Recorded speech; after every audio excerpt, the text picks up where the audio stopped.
Roscoe. Well, yeah, what's up? Welcome back, dude. Thanks. We botched Ross's first podcast. Maybe in a couple of years when this thing is number one on the charts, we'll release it just for sake of comedy. Just for comedy. We have it all. I mean, it's all cataloged away, all the footage, the audio. I think I even cut it up, but I just wasn't happy with it. No, it was the very first setup ever. Yeah. First one. But we did get you on with Jay, and I think you're worthy of more than being just stuck with Jay. So wanted to, overlap and get you on here again. Dude, that's huge news. It's huge news. Even though I don't know if I'm worthy to sit next to Jay half the time because he's such a gem. Can you turn me down a little bit? Yeah. I like in my. Oh man, which headphones are you? I'm probably two. Talk to me now. Is that better? Better? Up a little bit. Good. Give me How's right, this? Right there. Yeah, Okay. money. That's Cool. better. We just had one heck of a week. Yeah. And by the time you're actually listening to this podcast, the video will be available. Ross and I, God, we're bad at riding snowmobiles together. Yeah, dude. We just hang out and ride dirt bikes I know. and never ride snowmobiles. I know. We've gone 2 winters of a YouTube series, and you've never got an episode. No. And I'm really sorry to the rest of our team. I love you all dearly, but Ross and I got this little weird brotherly love going. Yet we can't get together and ride sleds. I think that actually is probably the problem because it's like, David's like, dude, I'm super busy. I'm like, oh, me too. And then we're like, oh, it's all right. We'll figure it out. And then we just don't figure it out. Then we just do like vacation together. Yeah. Well, we do other stuff too, but, just not make 509 webisodes. Yeah. It's going to happen next year. We were just talking this last week. We need to set time aside like in September. Once we get our schedules figured out and commit to it, whether we got to go somewhere, I think we need to do like a destination maybe. Because that would really, you're 100% committed then. You're on an airplane, we're going somewhere together, and we'll get it done. Yeah. But what I was getting at is we just did 3 days of single track riding from hell with the Sea Boys. Oh, yeah. The boys. Those guys don't quit. They don't. I know, they make us look so bad. It's no wonder they're successful because they're just like, we throw them into like the NAR and like they don't ride it's like single track like that or like harder like trails, and we just yank motorcycles to the top and just their bikes aren't set up right and they're just fighting tooth and nail and having a great time doing it. They don't give up though. No, that's the thing. It's like there's no quit in those boys. And that's when you get that authentic, hilarious content. Yeah. It was a good time. So it was, I spent a good amount of time with them, but never like the 3 days with them like we did. So that was fun. Yeah. So we went to Gold Creek Lodge. Shout out to Gold Creek, one of my favorite places on this planet. And they have this trail there called Pack Saddle, and they deem it as the hardest sanctioned trail. So we all know there's no beating around the bush. There's some bootleg trails here and there that are really, really gnarly, but legal trails that are actually marked on a map. It is the hardest in North America. And hardest legal public trail. Yeah. And we took the boys straight up that thing. Yeah. And actually we kind of got our asses kicked too. Yeah. Well, there was just, by the time that we put 8 bikes up, it definitely, and then it was like still snowy and stuff. We were bike 2, 3, 4 up the thing. Of the year. Yeah, which was cool. Go team. Yeah, go team. So it was quite the talk around the lodge when we got back. Yeah, it's kind of a big deal, I guess, Bunch of sledders made it to the top. Maybe that could be an annual thing, is like be top, like first 5 people up Pack Saddle every year. Yeah, I might put that on my list now. It'd be fun. Or it'd be the first. Yeah, be the first. I might be biting off more than we can chew. How much snow do you want to battle through? That's the tough part. Yeah. But no, it was a blast, and it's just fun getting together and riding the sport that we're not originally brought together for. Mm-hmm. Historically we're sledders. It's the only reason we know each other. Yeah. But we keep riding motorcycles together, and it's like a breath of fresh air, kind of. Yeah. Dude, I love it. I love it all. So it's just fun to like do it, and it's still like we obviously like we were working like, but we were having a ton of fun doing it, and we weren't like the Sea Boys were like doing their YouTube stuff. Yeah. So, but like I was doing a bunch of dad cam stuff and like, but it's not one of those things where so often anymore for sledding for us is like, there's a project to be done that is like on our shoulders. This one is like, nah, we're there, we're helping, we're doing what we do. Like I might make a YouTube video out of it and then like, that's a bonus. I was telling Trapper that, shout out to Tristan, he's behind the cameras here, Junior Trapper, give him a follow on Instagram. He's an up and comer. Big trap guy. He's been on 2 trips with us now. He did Jackson Hole and I had him shoot some stuff and then he was on this and I was like, these are not what normal film shoots are like. Those are really run and gun. Jackson's a bit of a party. Everybody you know's there. You're not actively riding a snowmobile. You're on the hill. And then this was just this was more like 509 was there as a, like personality, be associated with the brand, with the boys through a sponsor. But yeah, when we were out doing actual shoots, it's like grind time. Yeah. There's no sleep. You get back, you eat, you do a little sled maintenance, go to bed, wake up, get on the snow. We're limited hours of daylight. That's the biggest battle. Yeah. And you're like, okay, we have 3 days. We got to shoot a 15-minute webisode. Go, go, go. It's like, Tristan, so one of these times you got to come with us when we actually are working. Yeah. Hard. Yeah. Trying to make something happen out there. Ross, what I wanted to do though, because we didn't really do it last time, is who the hell is Roscoe? Oh geez, dude. I like everybody knows Ross now. You're like 60K on the gram. That's a lot of eyes on you. Yeah, we got some people. You've done a lot in the snow industry, but you're kind of the lone star out there in Oregon. You're like holding down. You're born and raised in Bend? Yeah. Born and raised in Sisters, which is just like 20 minutes from Bend. Bend's like the bigger like Central Oregon hub that everybody knows about. So pretty much Central Oregon kid, Sisters, like all the way through. And then that's where my parents still are. Grew up riding there, family cabin.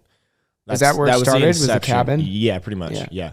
Yep. So dad would take me up there and we'd ride. I'd ride on like, hold on to the mountain bar in front of dad and just like how so many of us got started. Yeah. When were you finally riding it yourself? Like that was, 12, 13, like you're just starting to like be big enough to kind of be able to ride a sled. And then like 14, 15 is when you can kind of like start anymore. Like even now with how good the sleds are, like you put a big 12-year-old on a sled and he can like side hill it, like if he knows what he's doing or like he has good technique. So back then it was kind of different. Obviously sleds were good, but they're not near what they are now. And I got to start there and just fell in love with it. And I was like kind of a competitive snowboarder when I was really young, but then I had some like growing like pains in my ankles so bad that I couldn't really snowboard anymore, which is kind of like not a lot of people know it. That was like my first love with snowboarding. And then just it hurt so bad to ride because I was like growing so fast, and then just started riding snowmobiles. And so 14, 15 was when the kind of fundamentals started learning. Yeah. So and things happened quick because then 16, were you at Burant's?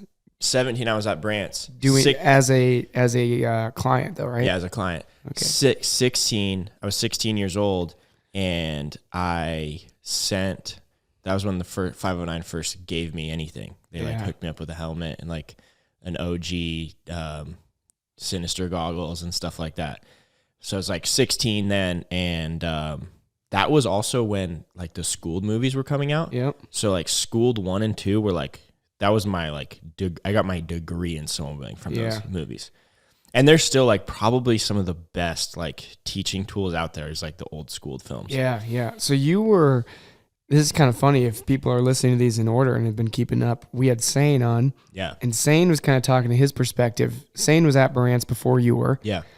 So you were kind of looking up to Sane a bit. He was a name in the industry at the point when you were just trying to work your way in. Yeah. Sane was like, I wanted to be the next Sane. Like I saw sorry. Yeah. Now that I'm buddies with him, I'm like, damn.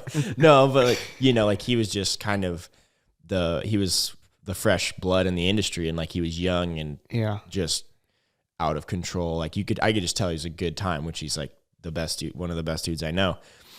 What's funny about that is 17 rolls around. I am a senior in high school, and my parents helped me go to Chris's, and they just like put me on a plane by myself, 17 years old, show up at BBA. And what's kind of like probably more meant to be about it was I show up at Burandt's place. That was the year Sane broke his leg. Okay. Sane wasn't there. I was supposed to ride with Sane. Gotcha. I think because Chris was booked or whatever. And so, and then we're at the lodge, and I'm with like all these older guys and just like sledders, and I'm this 17-year-old kid, and they're like asking me all these questions, and it like somehow kind of like, they're like, oh, do you have any videos of you riding? And I actually had like a kind of like a teaser that like a little demo reel. Yeah, the little demo reel. Yeah. And I show them, all these guys, that, and then Chris walks into the lodge, and first time I ever meet him, I'd met him at like a snow show or whatever, but I actually like get FaceTime with him, and all the guys are like, show him your video, show him your video. And I was like so nervous. I'm like, oh no. Like, I show Chris my video, and then he's like, you're riding with me.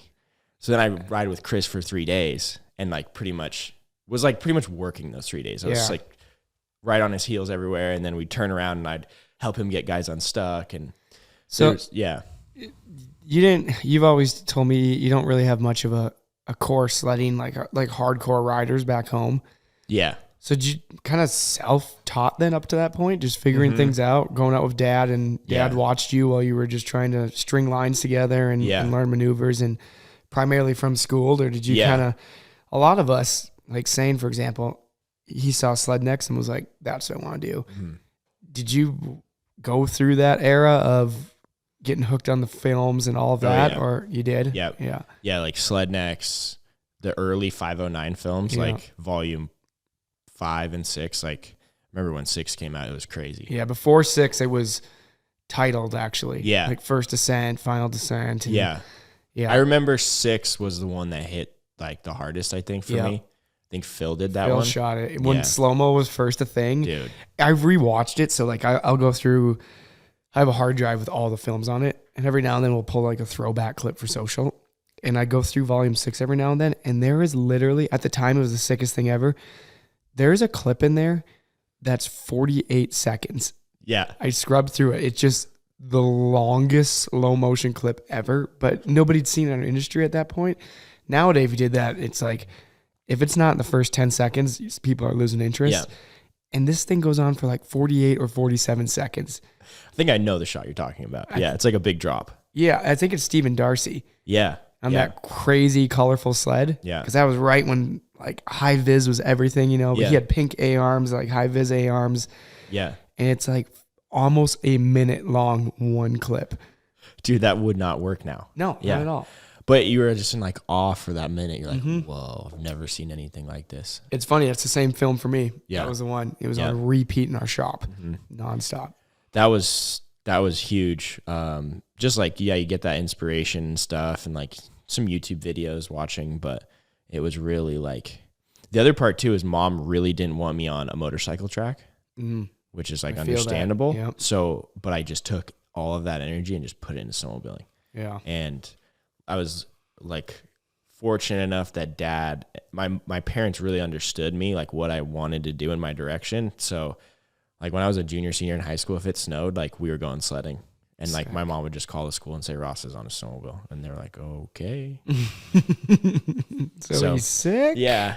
So like there's no point in even lying. Like everybody knew I was doing that and stuff. And then. So you do that one trip to Burandt, and that was like, he's got to make the call. He's got to call you back. And yeah, kind of.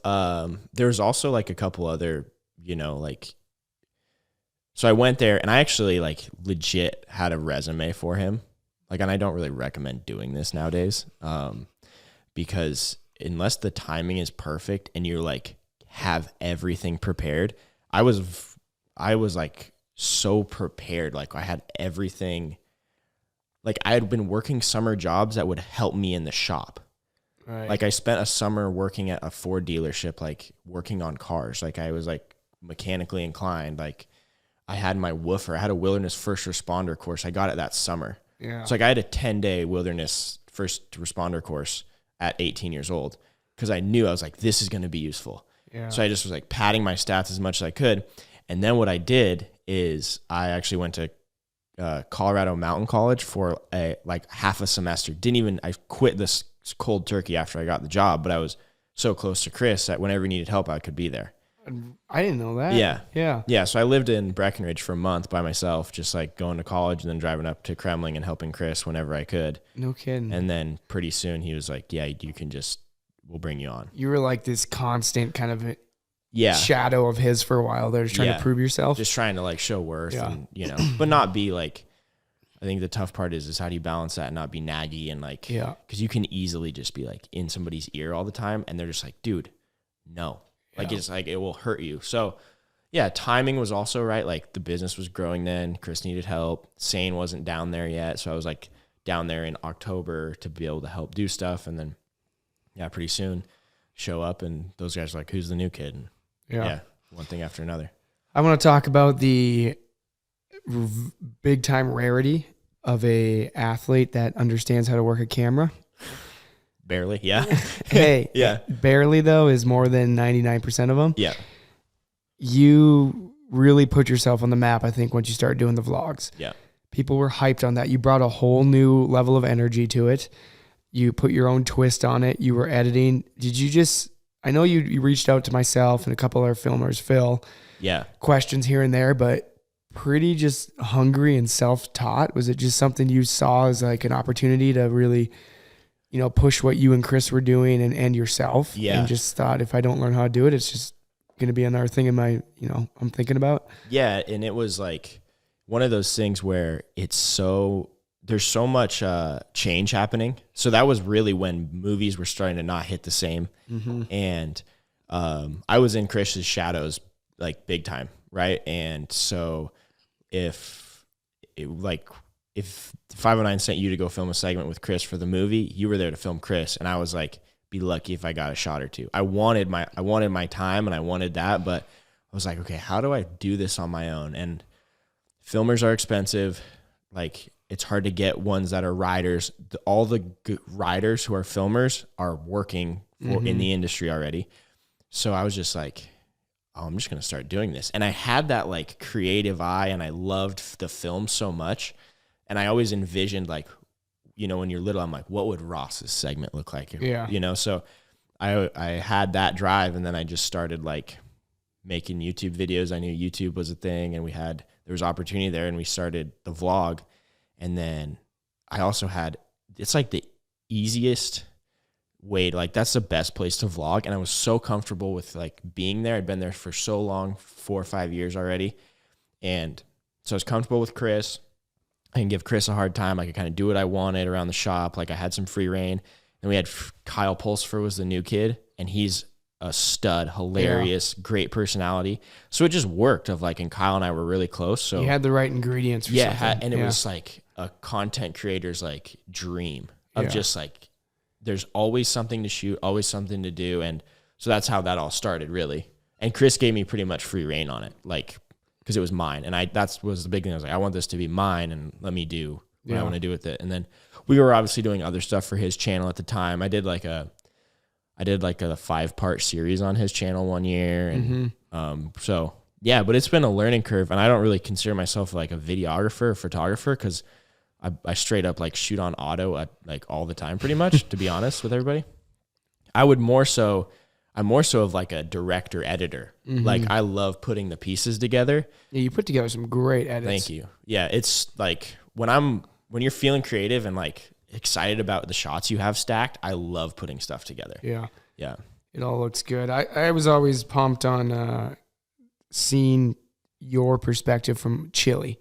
Yeah. The travels getting there. I mean, Sane was talking stories about shipping motors down there in like carry-ons. Yeah.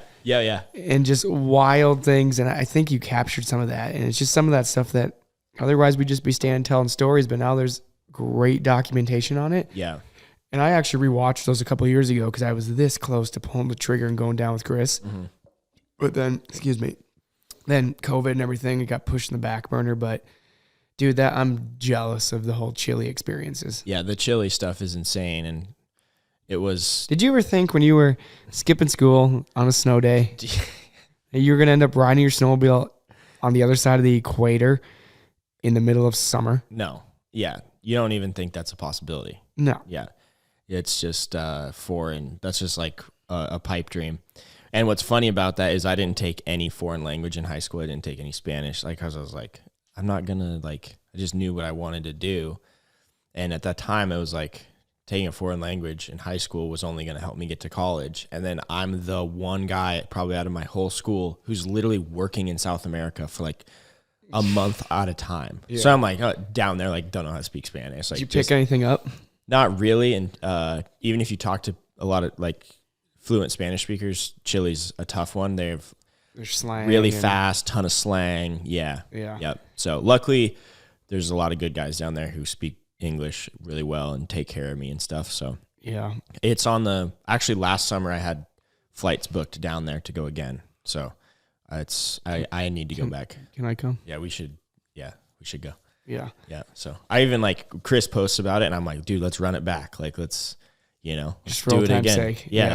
Like that's one that I would go in a heartbeat. Like I'll send the links down there. I'll get my sleds figured out. I'll go down there. And I know the area. Like I could go guide it. That's the other part.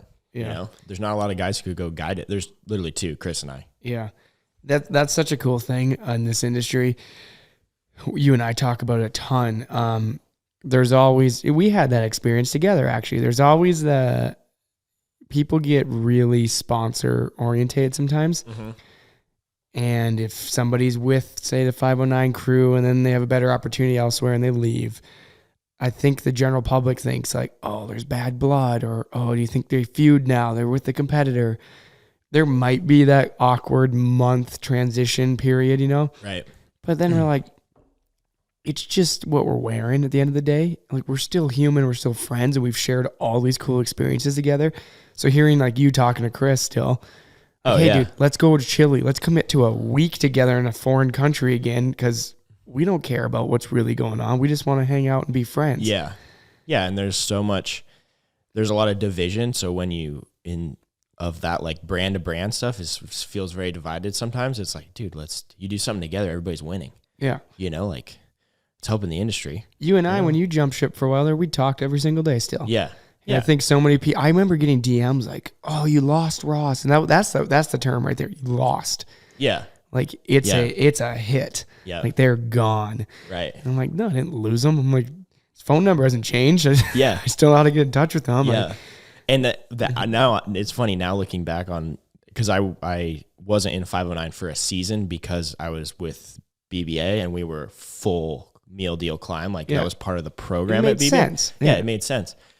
What kind of sucks about it now is like I broke my streak. I was literally, I would be on year 11 right now. Yeah. You'd have been fighting with Turcotte. Technically I'm year 10, but I would have been year 11. Yeah. Right now. There's a little hiccup in the middle there. Yeah. Though. A little, had my moment, but it's okay. We take you back with open arms. Yeah. Oh yeah. It's cool. So, but yeah, it's crazy what this, where it can take you and what we've been able to do. And, now I'm kind of at like the point of like, what does Ross do next? I can go a couple of different directions and, so yeah, I don't really know. We have a lot of great, partnerships and stuff going on. Yeah. The outcry for the vlog is insane still, which is cool. I laughed so hard at the comment somebody left on a social post you did like a month ago and said, when's the vlog coming out? And you said sometime in the next 2 years. Yeah.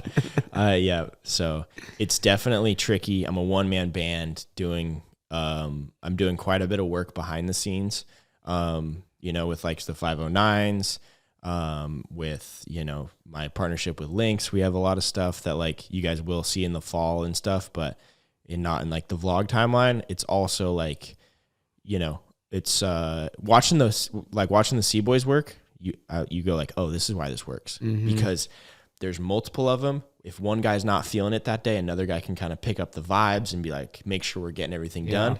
When you're by yourself, you're like, dude, don't want to make a video today. Having a team is night and day. Having a team's sick. So I got one kid out there who I'm trying to freaking rope in. So he has one of my snowmobiles in his garage right now. So. Ooh, that's a good setup, huh?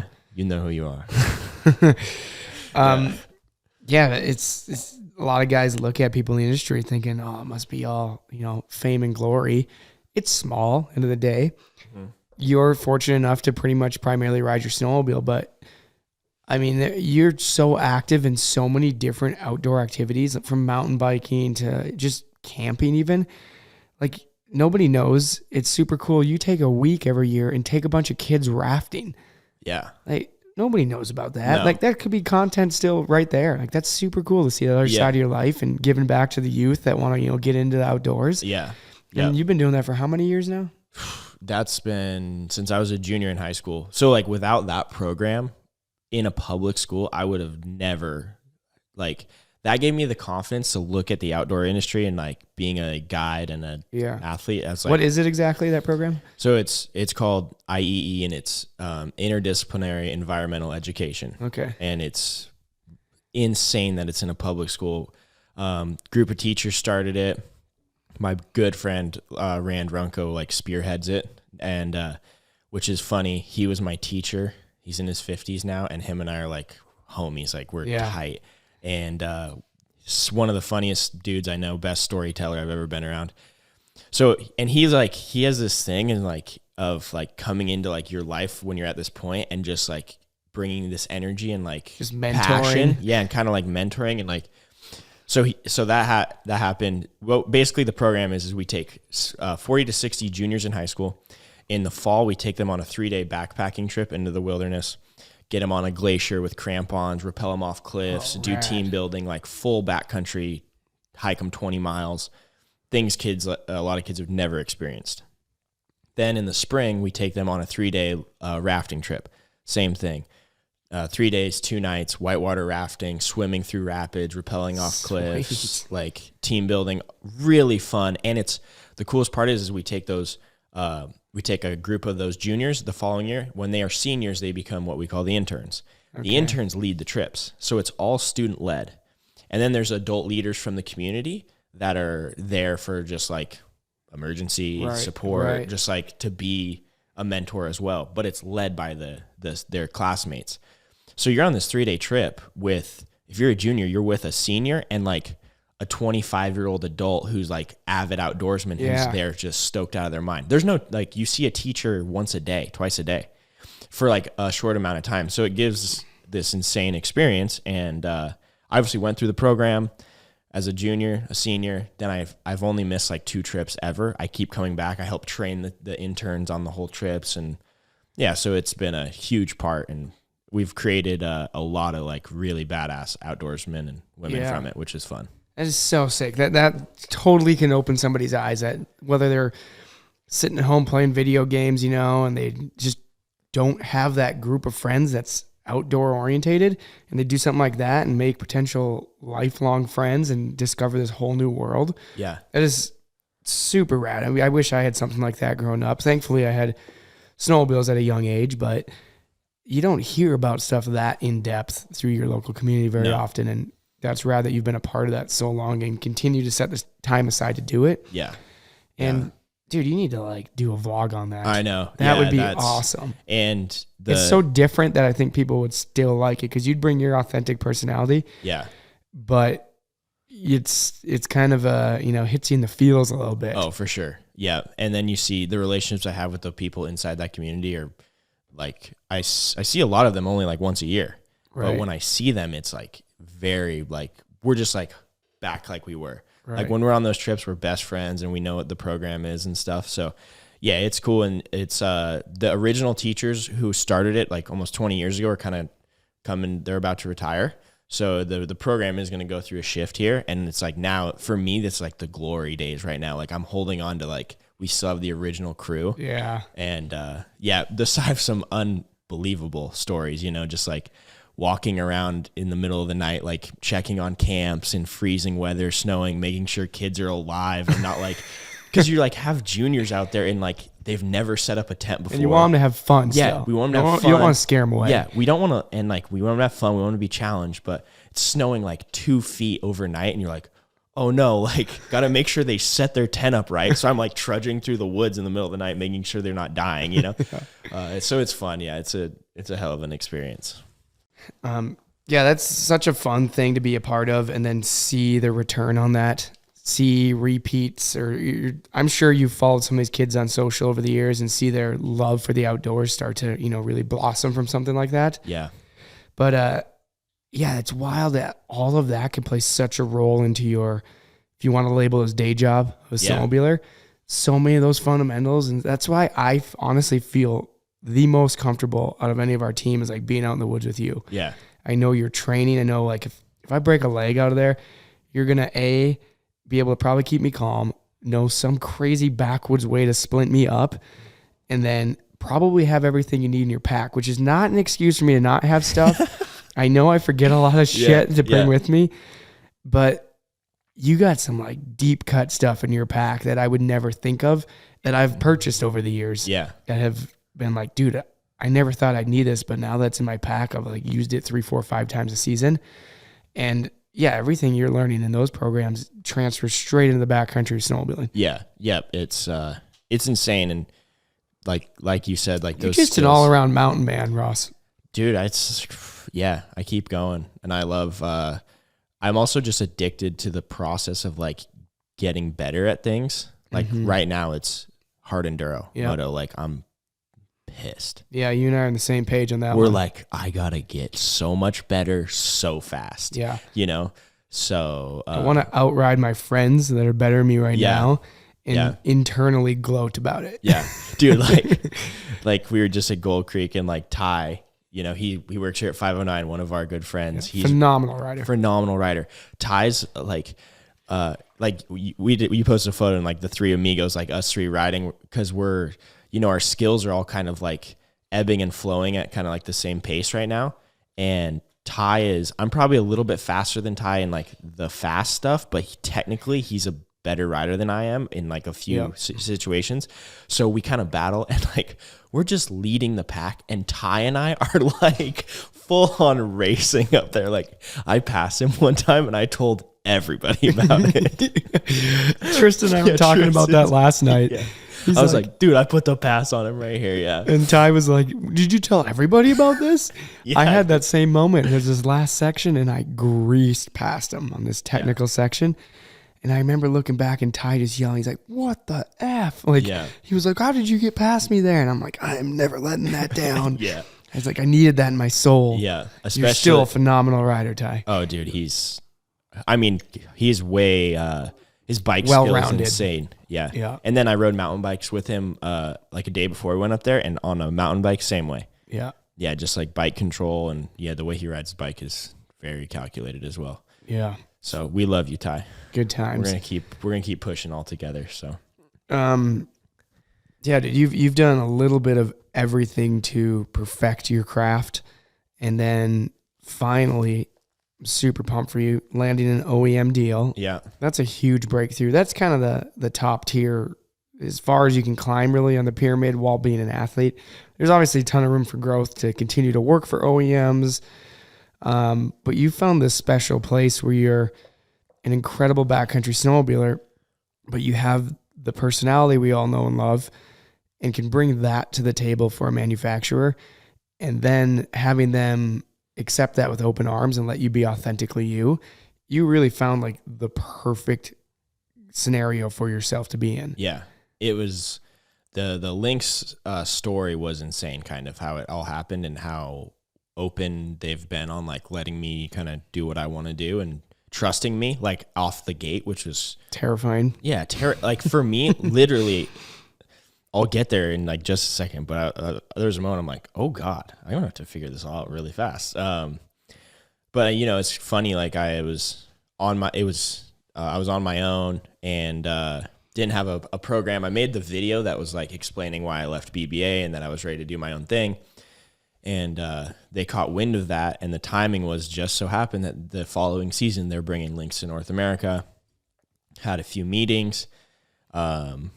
That were very vague until I signed NDAs. And then they said, we're bringing Lynx to North America. We want you to be the guy on the mountain side of things. And like you're just the right personality for it. You know, they wanted a little edge. They didn't want out of control, but they wanted something that fit that brand of Lynx, which we're doing. We're working really hard right now to explain to North America who Lynx is as a brand and their riders. Yeah. I was just over in Sweden, like a month ago, and I was like, every time I'm there, I'm like, yeah, this really does fit me. Like the style, the guys in Finland, the Swedish riders they have, like they're all about it. But yeah, they called me, wanted me to be the guy, which was sweet. Like I needed that big time, and signed the contract. Had never ridden the snowmobile. I just That's knew. wild. Yeah. But that was the reality of it. Yeah. Like there was no way to ride it. I just knew that like, if they're going to do this, they're not going to mess around a company that big. So yeah, came over, literally quarantined for 2 weeks in British Columbia. Like they got me across the border, quarantined for 2 weeks to ride the sled for 2 days for the film shoot. Couldn't tell anybody I was there. Like, no, or if you knew I was in British Columbia, nobody knew why. I was just like, I'm doing a commercial. Like, I remember talking to you after the launch. You filled me in on everything. Yeah. And yeah. I couldn't believe, I mean, that was the reality of COVID times. Yeah. And traveling across the border is you went all the way to Revelstoke area for 16 days, 16 days. Yeah. but 14 of them cooped up in a hotel room. Mm-hmm. That's commitment. Yeah. Dude, it was just like, well, if we're going to do this, this is how we're going to do it. Yeah.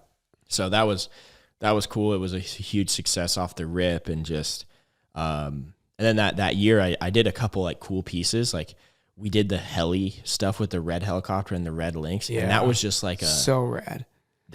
we killed it in 2 days, and we didn't even plan it. Like I was with Phil Wybar, who, you know, dude's a stud. He's a great rider, one of the best cinematographers I know.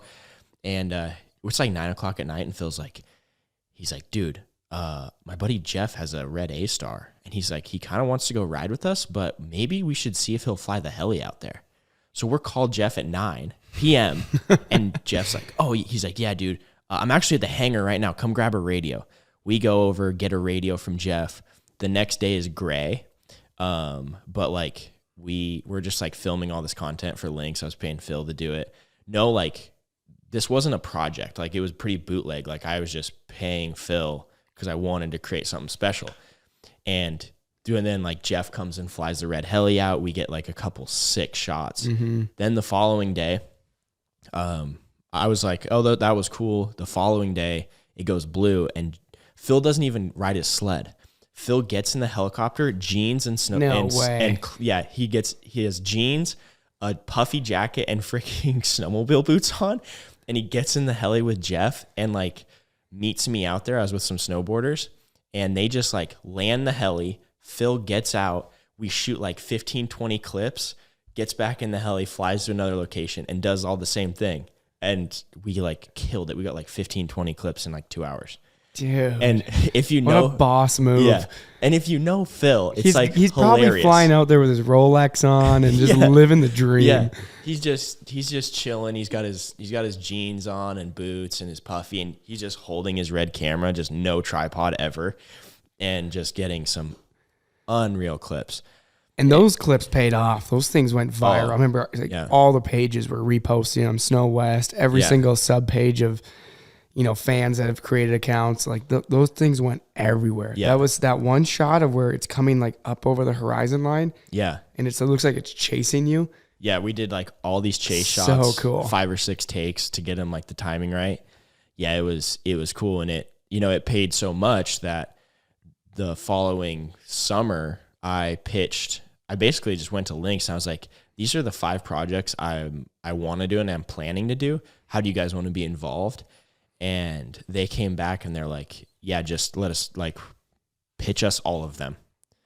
So I was like, oh God. So I literally had like, it was an email. It was like, the first email was Sled Heli 2.0. It was like, backspace. Yeah, it was like Andreas Bergmark and Ross Robinson. It was like BTS behind the scenes model year 23 launch. Like it was just ideas.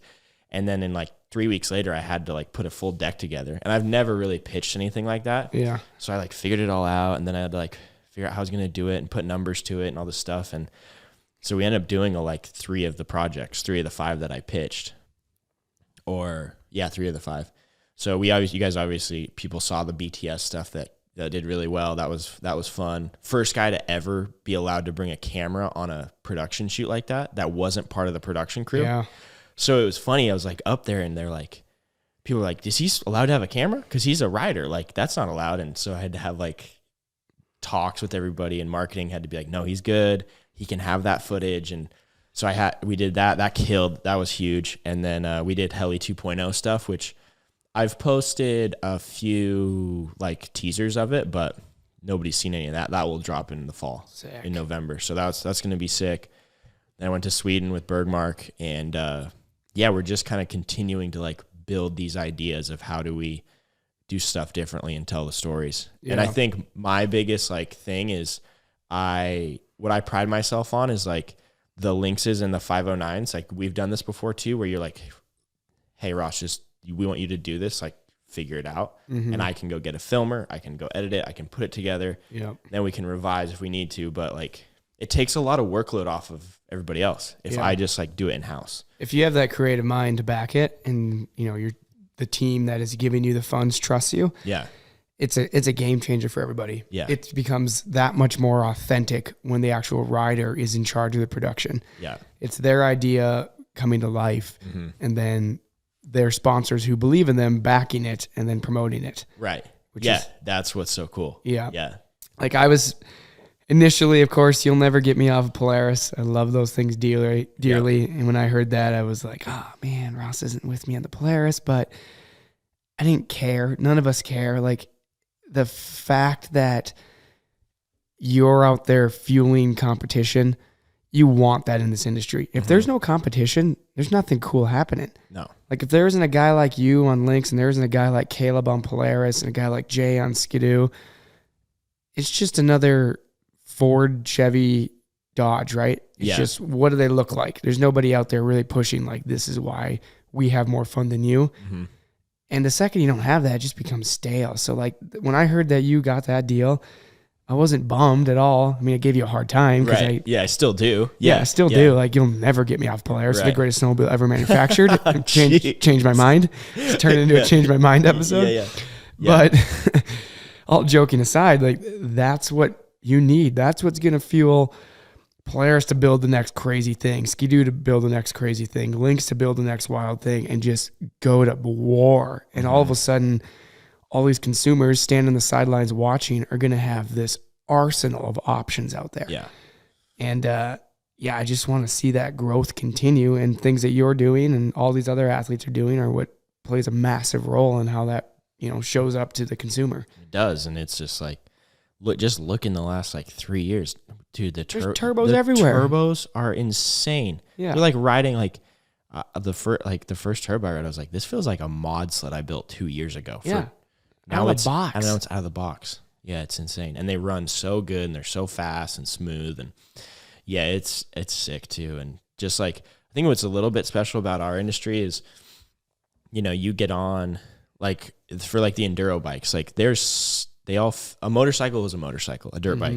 They all feel similar. They have their differences, but like you hop from a Lynx to a Cat to a Skidoo to a Polaris, like there's big differences in all of them. Yeah. And everybody's big enough differences where like somebody like myself can't even jump on a certain brand and like it looks like my first day riding. Yeah, you need a week. You need like 4 or 5 rides. Versus you can get on a motorcycle and ride down the road and go up a trail, no problem. Yeah.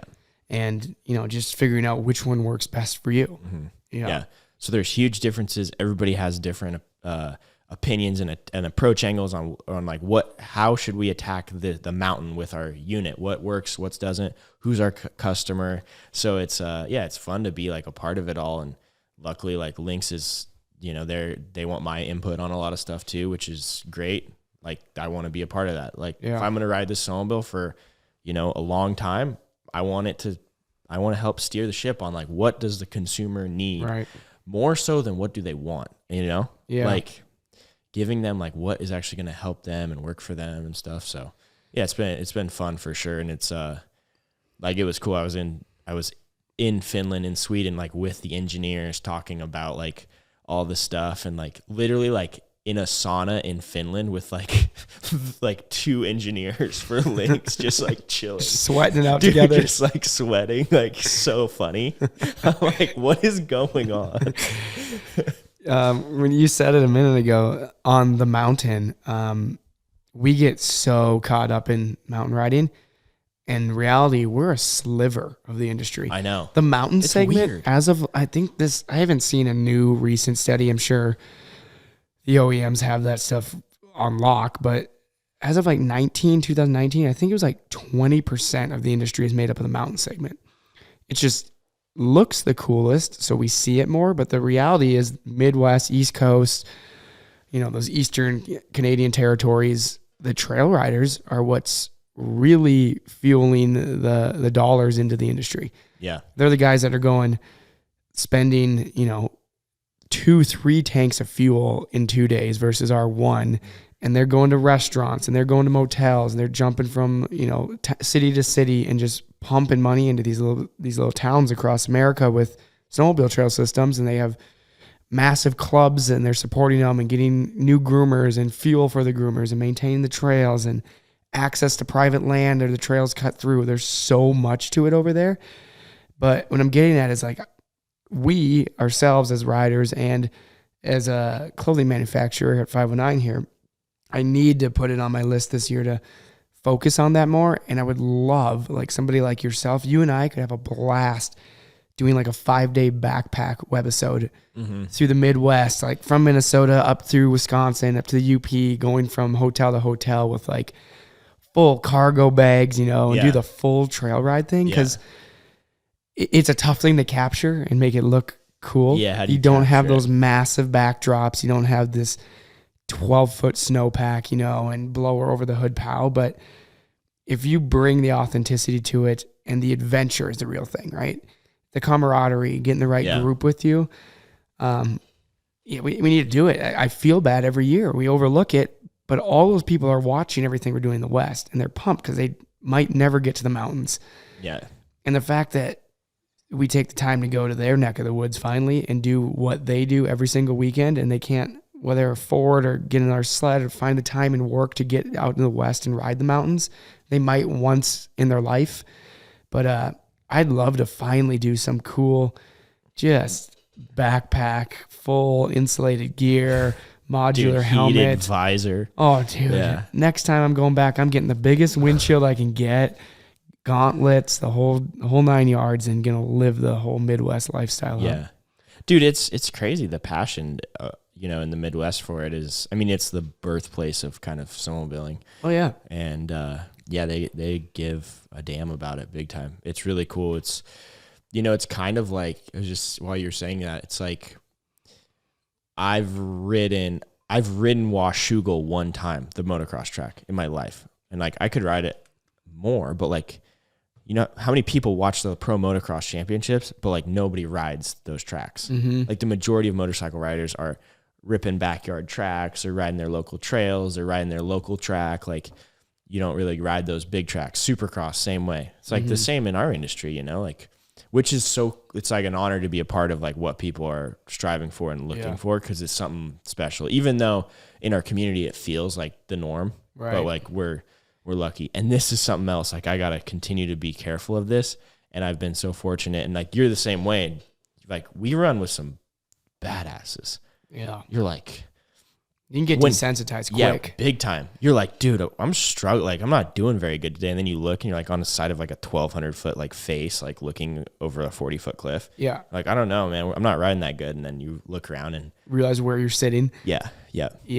It's special for sure. And I realized that I did a 4-month like content trip this last fall, and I realized that I was like, I went back to my like local friends in Bend and like told you this as well. I think I was like, dude, we are badasses compared to like everybody, and it's not like we're better. It's just like we compare ourselves to like the very tippy top, like crazy, the aliens of the world, we call them, like, in so many things that we do, but like the majority of people don't do this at all. Right. So it's like, it's kind of a reality check. And like you, when you think of it that way, you're like, damn, I'm pretty grateful for being able to do it and push the way I do. I get out there sometimes, new zones, really remote. We'll ride a lot of zones, as you know, that a lot of people know of and will go to, but then we'll push that much further back into them and be out there. And every now and then, I try to do it like once or twice a year. I realize, okay, so I could have gotten here in the summer, but it might be a 3-day backpack trip, right? And I got here in an hour on sleds. It sounds kind of corny, but sometimes I'll like touch a tree somewhere, be like, I'm probably the first human to ever lay a hand on this tree. Yeah, there's when a you're good chance. really remote out Yeah, there. yeah. And that's a wild thought that we have that at our disposal and can get to it. Yeah. Places every single winter, we're accessing potential, even if it's like I said, a big zone, but we're in a new drainage in a certain corner of that drainage, right? Might be the first humans to ever be there. Yeah. There's a chance that like in some spots, like very like the last person standing there could have been like a Native American, just like chilling. Yeah. Like 400 years ago. Yeah. Like scavenging, like moving and like, nomadic, crazy. And here we come by on 200 horsepower.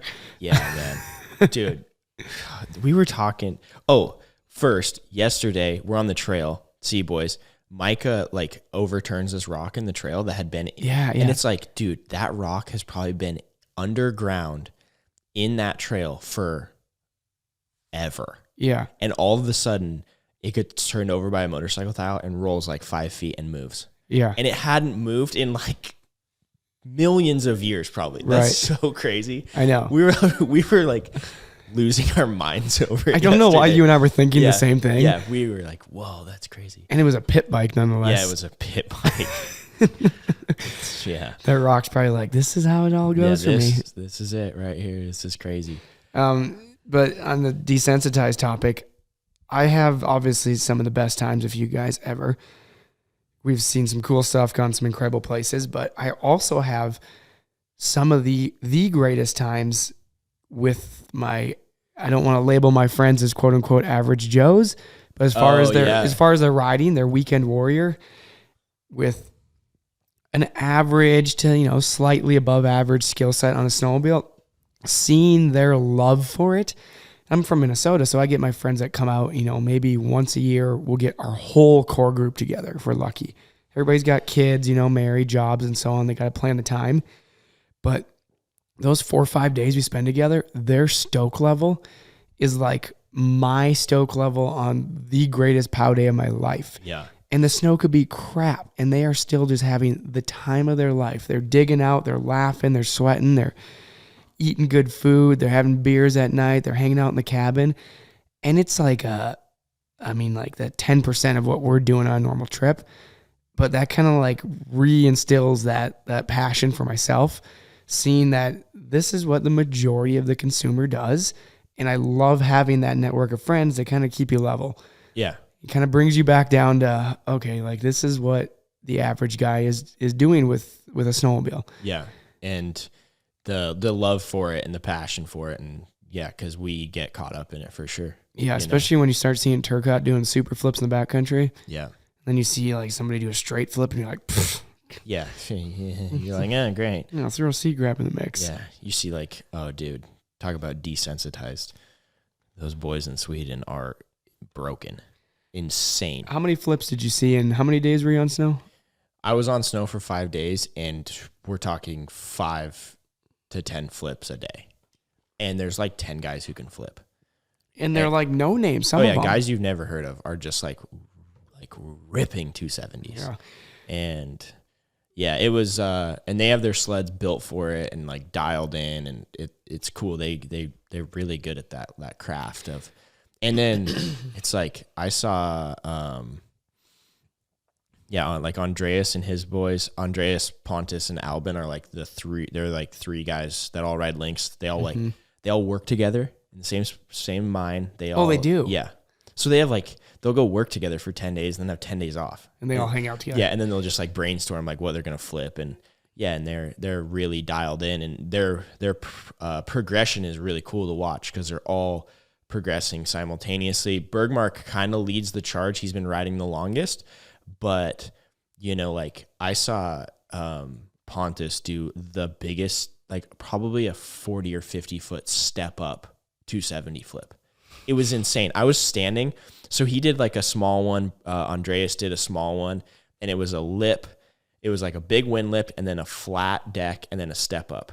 And Andreas did one and landed on the downside of the step up, coming back at him. It's kind of hard to explain, but kind of quarter pipe style. Yeah, kind of step up, quarter piped it. Albin did one, and then Pontus is just shoveling this freaking lip out. And I'm standing up there. I have this sick shot of them coming at camera. And Bergmark looks at me and he goes, "Hey, you should move. He's gonna land there." And I'm like, No shot, dude. Sure enough, I move over like 15, 20 feet. And sure enough, here he comes and just hucks and like literally lands where I was standing. Wide open. Like insane. The footage I have literally doesn't make sense. Like without context of multiple shots, it doesn't like look like it should work because it's like so big. I have a clip of him upside down and there's like peaks and he's upside down and the peaks are below him. Like, and he's looking at camera. It looks photoshopped. Yeah. It's just like the way they think of it and like look at it is so different. And it was really just special too. Like I definitely felt some like, I wanted to like kind of send and stuff, but I didn't really have the right sled. I was there. It was just me.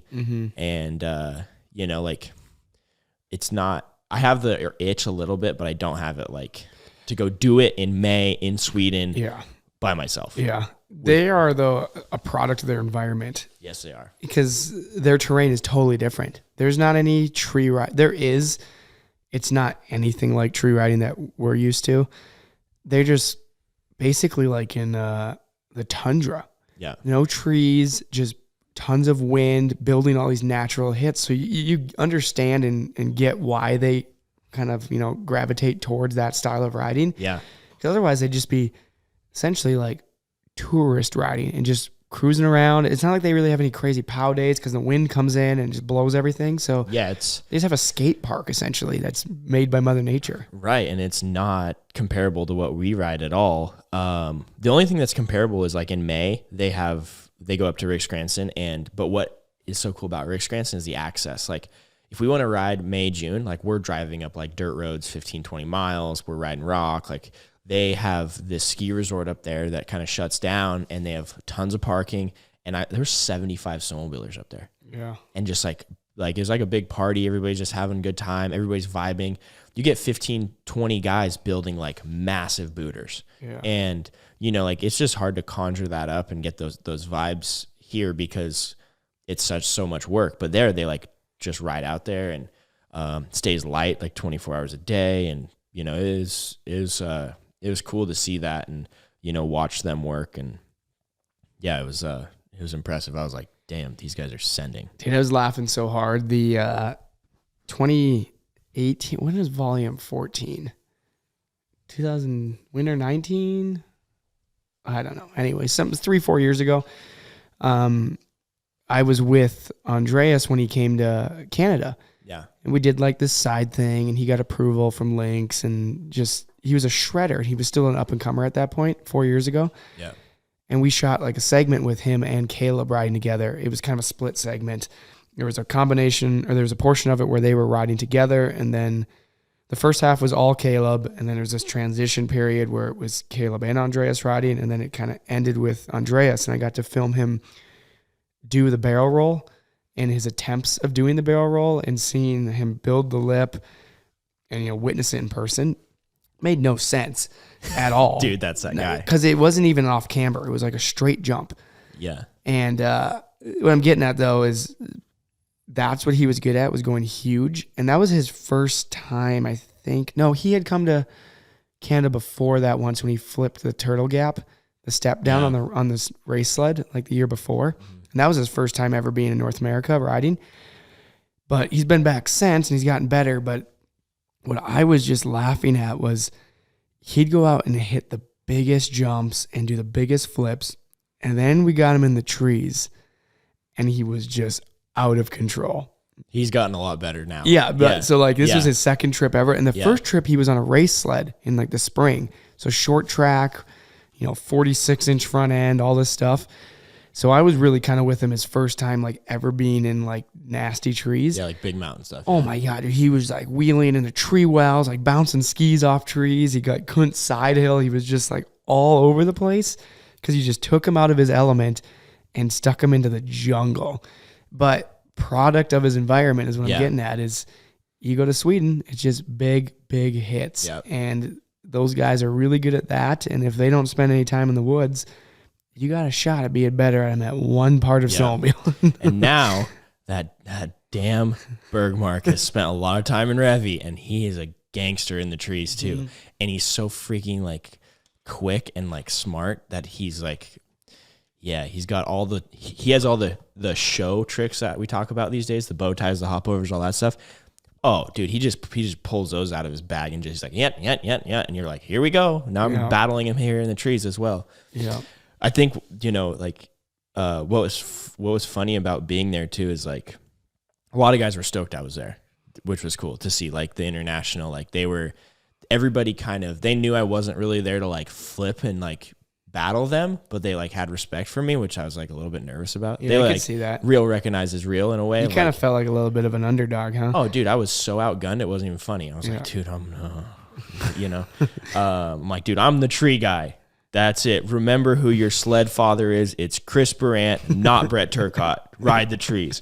And but we get there and like speaking of like passion, there's some dudes that are diehards. This one kid, his name's Gustav, and he is out of control funny. First time I meet him, we just got done riding. We're back at the lodge we're having a beer, and they're like Northern Gold is like it's like GULD. It's like their like light beer or whatever.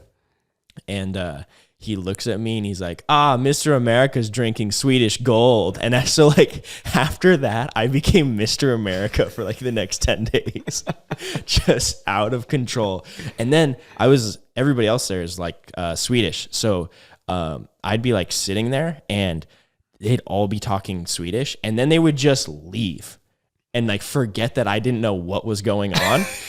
So that was like became the joke also, is they didn't tell me anything what was happening because they're just with their boys, they're doing their thing.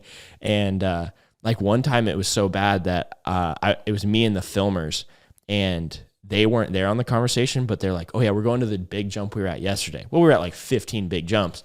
So we literally rode like 10 miles the other direction, and I show up to this booter, I knew where it was, and nobody's there. And they're like, oh dude, we felt so bad. So then after that, we'd be in like conversation and they'd be talking. And Albin was like the one who would do it the most. He'd just like yell at everybody and be like, English only, so Ross can understand. Cause I'm just standing there like, what is going on? But the community part is like so sick to see. That's why we do it. We do it, riding is awesome, but the people that you can fly across the world and see like-minded people, and we're freaking grilling burgers and like hanging out and building a fire in the middle of Sweden, and everybody's just stoked. So that's what we love about our sport. Well said, Ross. I think the moral of this whole thing has been, chasing your dreams. Number one. Yeah. Chase your dreams. As simple as that sounds, but never get too far ahead of yourself, because, at the end of the day, we're all sharing the exact same love of snowmobiling. No matter where in the world you are, that love exists. As long as there's two skis and a track down there's somebody you have something in common with right off the bat. Yeah. Yep. It's crazy. In all the sports I do and everything I do, I continue to get reminded that there's levels to everything. Yep. And, you, depending on how competitive you are, you see somebody who's like either firing on all cylinders or so passionate about it that they're just happy to be out there, and you're like, all right, this is cool. Yep. So it's cool. Glad to be here. And yeah. Well, thanks for sitting down, Roscoe. We've had a hell of a week. We're fresh off this trip. I mean, yesterday we were on the bikes. Yeah. We just wrapped it up. That's kind of where we started this conversation. So if you guys haven't watched it yet, we'll have shared some stuff on social, the C-Boys channel. It's going to be a pure comedy sketch. It's going to be a good one. I'm excited to finally watch it. Yeah, we got plenty more. Ross and I are going to get on snow this winter. We are going to film a webisode, whether we got to travel out of the country or somewhere. We're going to make it happen. And it's going to be, I'm going to put more effort in than I ever had before. Wow. You heard it here. That's on camera, right? It's going to make up for the 2 missed episodes all in one. Yeah. Maybe a 45 mini doc or something. Mini doc. That'd be cool. It'd be fun. So. Well, thanks, Ross. If you guys aren't already following Ross, hit him up on social, ross.xr. Yeah, ross.xr. Reach out. You got any questions about sleds, gear, life in general? Yeah. Ross is a mentor to many, including myself. Even though you're younger than me, I respect everything you've done. So we'll, if you're listening on Spotify, on Apple Podcasts, give us a review. That really helps a ton with our algorithm. And then if you're watching on YouTube, give a thumbs up, leave a comment. Love reading the comments. Ross has a YouTube channel also, so he might jump in and respond to the comment. And we'll see you guys in 2 weeks. Make friends in the comments, and check out my vlog in the next 2 to 5 years. See ya, dude. See ya.